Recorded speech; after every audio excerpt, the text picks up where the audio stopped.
social. Do you think that is a generic style of I baroda think there's style? a generic baroda style. How? I'm not with all artists, not with all, but in a lot of ways. Can you Passing please out, they're explain all that, kind of- generic style of baroda? Oh God, you're putting me on the spot.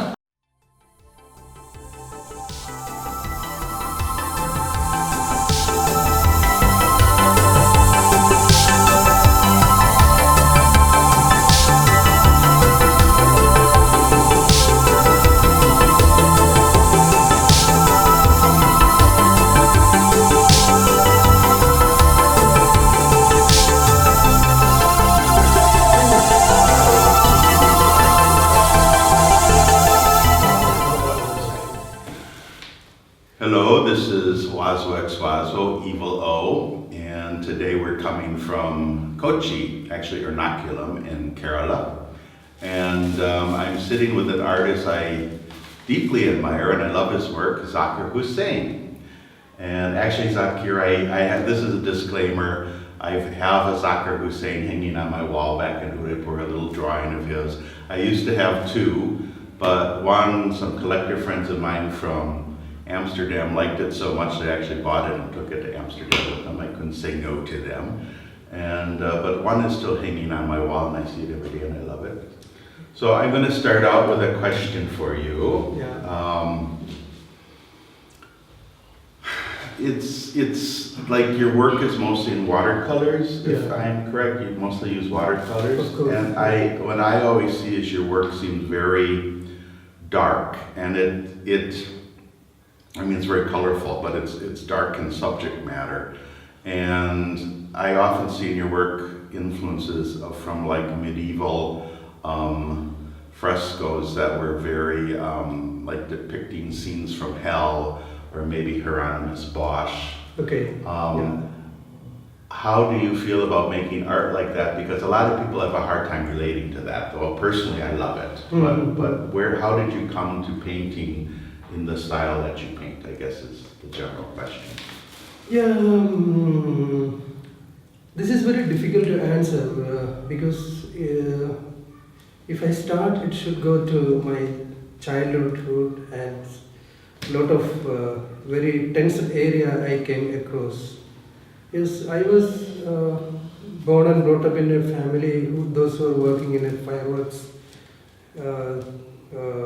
jobs they are doing. There are a lot of people are coming in my family home to work with them because they are usually for these fireworks done for temples and churches mostly because for the celebration. Right. And this was very tense because they are always making with these kind of dangerous objects. Anytime it can burst because this place they are working, it is little far away from my home. Even though there are little tensed. In other family also, one of relatives or two families. That's interesting because I see a lot of pyrotechnic qualities in your art. It's sort of an explosion of colors. Yeah. There's a little chaos in it too. Not only the explosion of colors, but the human relationship, how they are treating each other. That is stem from this because there are a little bit enmity and cheating in between these people, even though they are facing very dangerous objects. I don't know, from the childhood I realized that even though they are working the same kind of things, that they are keeping little bit enmity in between. They are teasing each other and even they are doing something very bad to destroy each other. Right. And that kind of stories told me from my childhood. From my mother told me, and even father were silent, and father always trying to be friend with all kind of people, those who work in the same field. And that's kind of from mother's side, this kind of stories, and father always trying to not suppress, but trying to tranquilize it, in some way. And I told you that I used to go to buy this. Sometimes he sent me to buy this raw material for chemicals for this making. Your father. Okay. Sometimes very little things needs. Sometimes they will send. Otherwise he will go to buy bulk things. and he gave me little money to buy whatever I want. So I used to go to this Cochin Ernakulam art shop. There was one old art shop. Then I bought some oil color, small tubes, some sketchbooks. I don't know how to use oil color. So you had a very early interest in I art. didn't listen because I used to draw on the walls and on the earth. I used to draw like that. Because I was alone. It is a very huge house. It was Your mother must have loved it when you drew on the walls. Yeah, because it was not in the kitchen or not, but I have a very outside wall. Oh, okay. The Outside. place it is divided the pond and the kitchen. There is a long. I used to work with curry, carbon kind of things, charcoal kind of things. Okay. So I bought that book. There was when I was searching for the color, I found some great artist series was lying there. So I don't know who artist I should have to buy, but there are a lot of books, and I collected two books. One is Watto, and another is Grunewald. Okay. And I don't know, but I tried to read in English, but I was in a Malayalam medium student. I cannot understand what is inside this Grunewald painting and Watto's painting. But I love it. When I opened this Grunewald painting, of course the Christ was there. And another important image I still remember that there is one stained glass, and out of the stained glass some kind of very nightmarish images is beating the stained glass window. Right.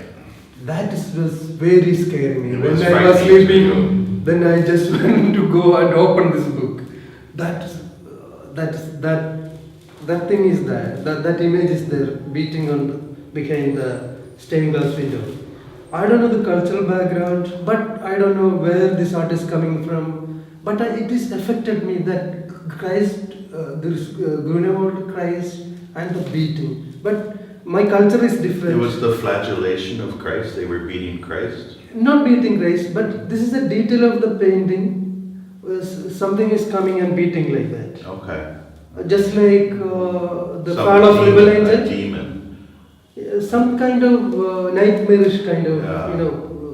I see a lot of demons in your paintings. I mean, they are nightmarish in many No, ways. they are not. But you can't Actually, take they your are- eyes away from them. Your eyes just keep going and exploring all these things that are going on. Yeah. I think that there are no demons. There are no demons because when I want to draw an abandoned citizen, I used to join with cutted animal's body with the figure of the citizen.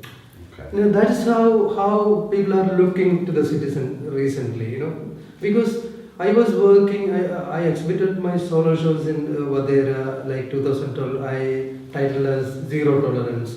Then again I exhibited 2015 solo show titled as Translating the Silence. No.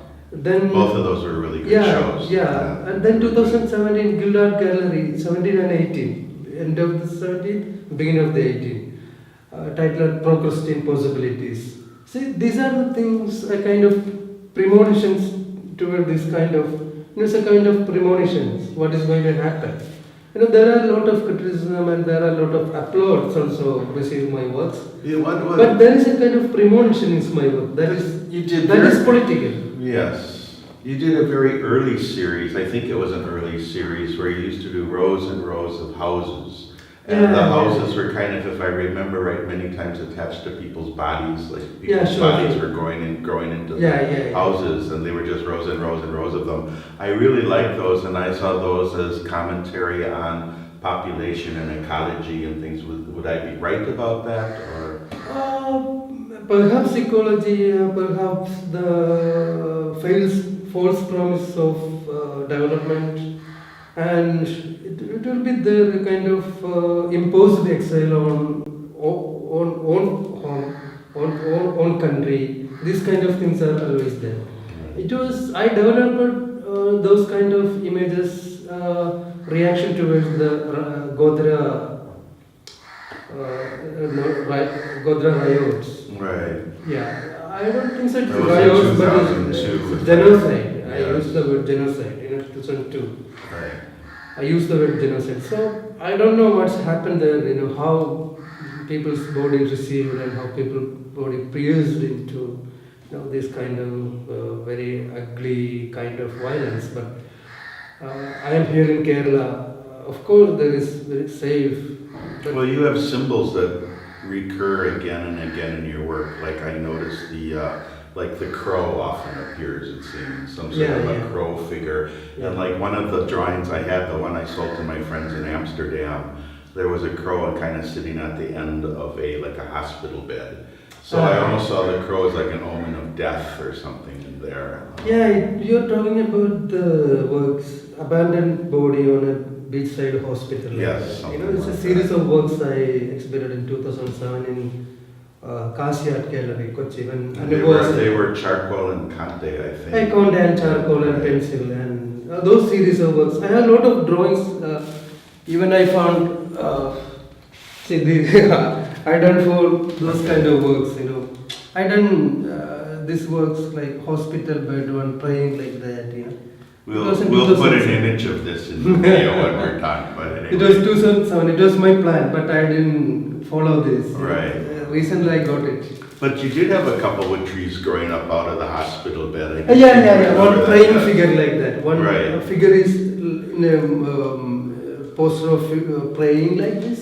Right. Even we can see all kind of religion. But were those Muslims, images, were Hindus, those Christians images also. related to Godra and what happened in Yeah. Gujarat also? Or Which one? those images with the hospital beds? The hospital beds, because I am always thinking about the composition and how it will work out and how it can directly touch the soul of the viewer. And perhaps a little about the conscious about what kind of language practicing around me, in visual language. And I never use a kind of landscape as a background of my painting, but I am approaching as a conceptual metaphor to have a kind of weight to address the issues, Right.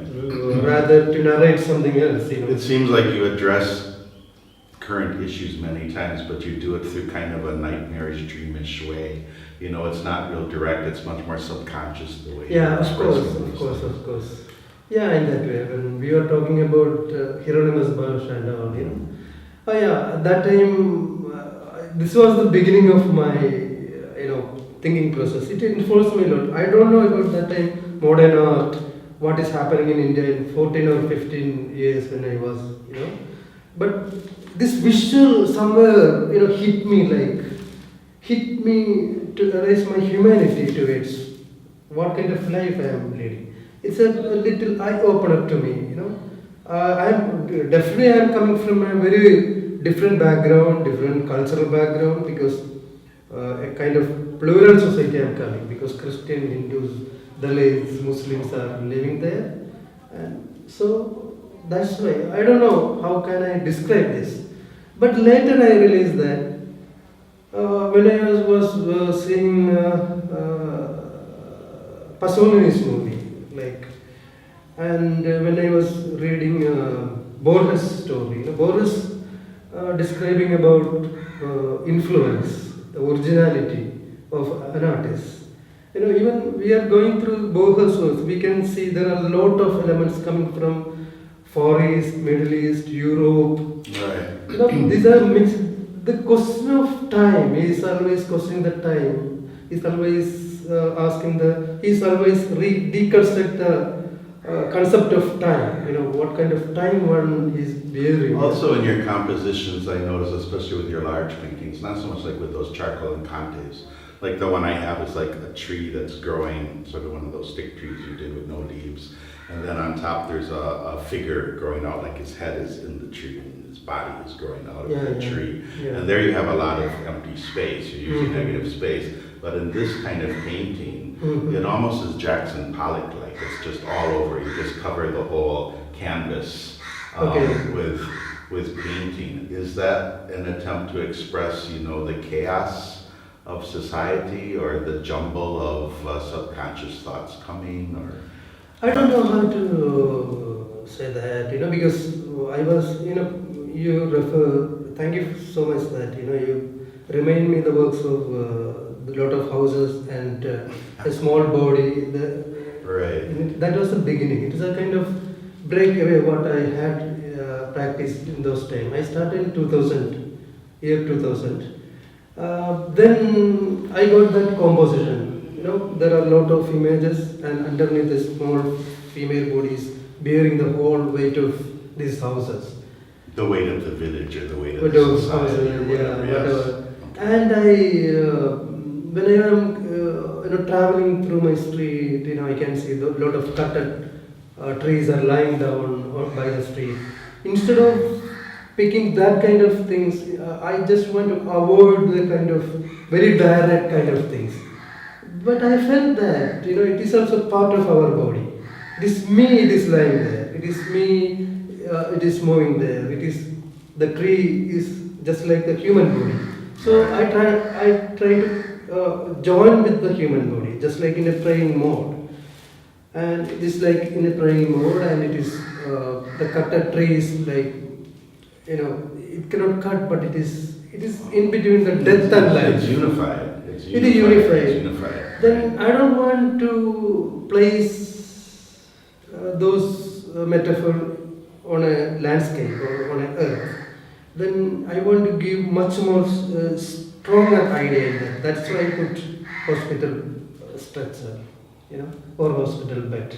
Then it will work out more, because if I put it on the earth, I don't feel that perhaps I idealize more that image rather than to go to the depth of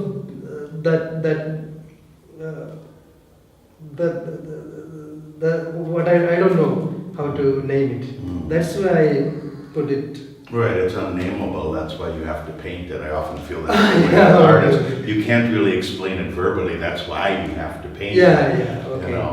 So that I understand. But Yeah, one thing you refer, Jackson Bullock and this, the movement of your eye one place to another. Yeah, maybe it's right, perhaps. But meanwhile, I am doing this kind of repeated images. The other part of the studio, I used to work very random drawings like that. I did a lot of drawings surrounds me to begin a work, because you can see that these studies are for the next work. right. Then I used to do this kind of small things, always keeping with me, like. We'll put this in the video. Close up. Well, you're always sketching and drawing. Yeah, sketching. Right? You're and always sketching and drawing. Like that. From here, I develop a composition. Right. See, without this, I don't work, because I don't have any plan. When I am beginning works, I don't have any idea, because So you don't approach a paper or a canvas with a preconceived notion of what's going to be. Because it just flows. It's like- preconceived notion, I will take it from the sketchbook like this. So would you say it's flow of consciousness, like the flow of consciousness poets, just Jack Kerouac kind of writing, just a flow of consciousness. This is just coming from me.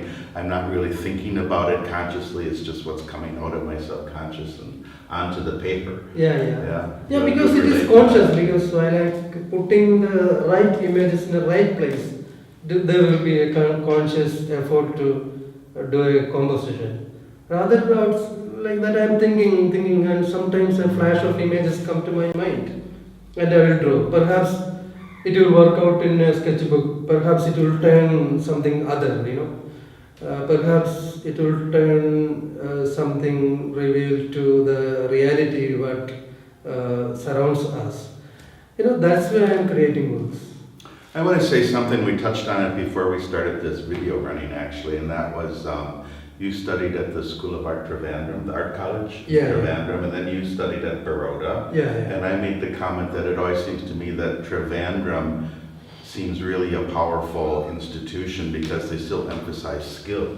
Everybody I meet who's come out of Trivandrum still knows how to draw, still knows how to paint. They're very talented that way. Would you agree with that assessment or no? Yeah, of course, because that history, if you look at these radical groups and sculptors and painters association, it has a very drawing history behind, because they developed from German expressionism, Rigonshi, Kokoschka, those kind of things,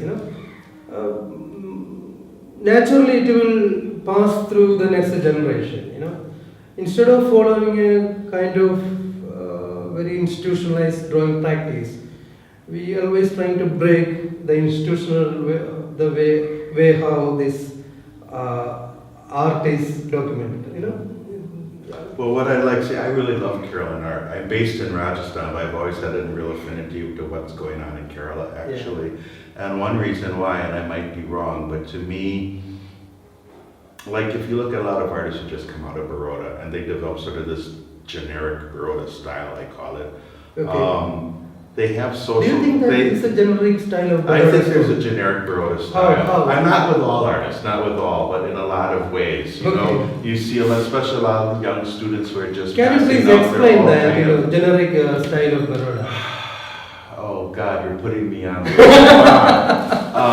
I guess what I'm trying to say, and I've said this before, but it makes me cry. I have met young artists who, before they went to Baroda, had incredible skills of draftsmanship. I mean, they could really draw. They could sit at the chai shop or the bus stand and draw beautifully, sketch what they saw. Okay. And when they come out of Baroda, they're doing a stoplight, green, yellow, red, with like the three monkeys or something. Like it all becomes more conceptual or symbolic, and like it's like they've abandoned their draftsmanship skills, which really horrifies me. Mm-hmm. Why are you abandoning something that is your strength? And I don't see that with Keralan artists. Keralan artists, they're still very socially concerned. I mean, there's a lot of ecological art, there's a lot of working class art, social struggle, it's all in Keralan art, but they haven't abandoned their skills. They're still using their draftsmanship here. Okay. So, I mean, am I right about that? But that's what that's really, but the way I feel. We have to again, we need to find out definition for the skill, what is skill? I am thinking and rethinking about the skill, while I am practicing that. You look at that sketches, what I am going to do the next. Yes, what you're working on. Can you find out any kind of skill, the so-called skill in that? Sometimes I break that kind of skill also. Sometimes I need something I want to make very rough lines, I will do that. You want to reject the rules that skill implies. So you please look at that study, that charcoal study, you look at it. So it is just like, so that one. Right. No, this one. Is there any skill for that, No. I don't think so, because people are always, looking at a work, they are always looking at the skill generally, but for my concern is that what is inside, that's a thing I want to looking at, rather than beautifying, rather than. What do you have to say in general about the art scene in India as it currently exists? Do you have any complaints about it or suggestions, or are you pretty happy with the way it's going? You've done well, I think.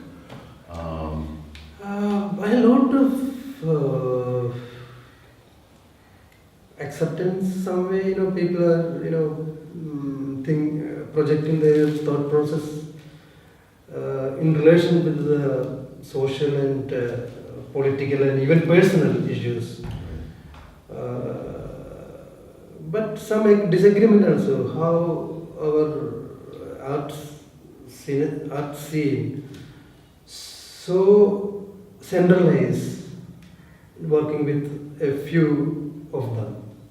I don't want to name it. I don't want to. There's very centralized. There's a group of power brokers that support one particular set of artists. One set of again artists. And again, who have become the de facto representatives of Indian art incorporated in the world. Of course. And that is a problem, because it's like there's so much skill and there's so much talent here, and so many people making expression. And it's rather tragic that it's this one little set, but you can kind of count on your fingers. Yeah. That keeps being in the spotlight on an international stage. Yeah. Now in India, we know obviously there's a whole lot more, but Yeah, on of an international stage, it becomes like that. Yeah, moreover than that, the problem is that, because of the political disturbance recently, it began for long back, some 10 or 20 years back, because systematically othering the other, They already, historically the other is existing, and through political constructions, again they are out of boundary or out of the system, I think this reflects in art scene also. Oh yeah, sure. A person's insight and person's experience develop his own language. We cannot deny that, even though we have a lot of historical connection with the language. But the person, how he perceives from the experience, is also important. That's the determination factor of a person's language. Without that factor, a language cannot exist. It will not work out. It will become very hollow, That's Right. why the political, othering, and even it reflects in the art scenario also. What do you think about it? No, I agree. I feel like there's sort of a template of opinions that you need to hold and subscribe to in order to fit. You have to be with the narrative that this select group of power brokers want to project. Yeah. And if you don't fit that narrative, you're just out of it because it's like you're not telling the story they want to tell. Yeah. Basically. And that's tragic because I'm a real believer that art speaks for itself. Yeah. And I separate art from the artist. I mean, there are really great artists that I really love, and I hate them as people. As people, they're just disgusting sometimes, but their art is incredible. So it's sort of like I can make that disjunction, but I think politically in the power structures as they evolve, not just in India, but everywhere, so many times it's like, well, who entertains the best at a cocktail party? You know what I mean? It becomes more about who is socially acceptable and graceful and witty and blah, blah, blah, than what they're actually making. And I mean, I think both of us have the reputation of being a little cantankerous and, out of the mainstream. You have that reputation and so do I. So we relate on that. But it's like, well, you have to get past people's personalities. Like, well, what are they doing? I mean, look at this, it's incredible. So that's something that I see. But anyway, I don't know how we've done on time. I think maybe we're coming on 20 minutes. Yeah, possibly. So I think, is there anything else you would like to say? Yeah, because if you are asking some question, because some point I just want to add some more, because when we are talking about Hieronymus Bosch, it is there that kind of nightmarish kind of things are there, but it is not coming from any kind of mythology or any kind of religious reference. But it is coming from the social space in which I am living. Of course, because that's why I trying to speak about Borges. When I was watching a movie long years back, it was a short film titled as Incident at Old Creek Bridge. And a man who caught from the First World War is going to hang on a bridge. And it's only 15 or 20 minutes film. And before he is going to die, suddenly the rope cutted and he fell down in the river. He escaped from that. He swam and reached to his home where his wife is waiting and his children are playing on the very beautiful ground with flowers and all. The next shot is very close-up shot. The man is hanging on the bridge. Wow. Oops. I'm sorry we ran out of time, so that means we're going over our 20 minutes and the camera automatically cuts off sometimes. So anyway, Zakkir Hussain, Yeah. thank you very much. Oh, thank you very much. Wonderful. Thank you for inviting us to your studio. No, I should say thank you because you are remind me the drawings that I done some long before. Oh, but So I'm in awe of you. You're Yeah. one of the artists I'm always in awe of. Yeah. So anyway, thank you. Okay, thank you so much. So this is Wazwek Swazo from Kerala. Till next time, please remember to like and subscribe, all of that, always. Thank you, and till next time, bye. Bye.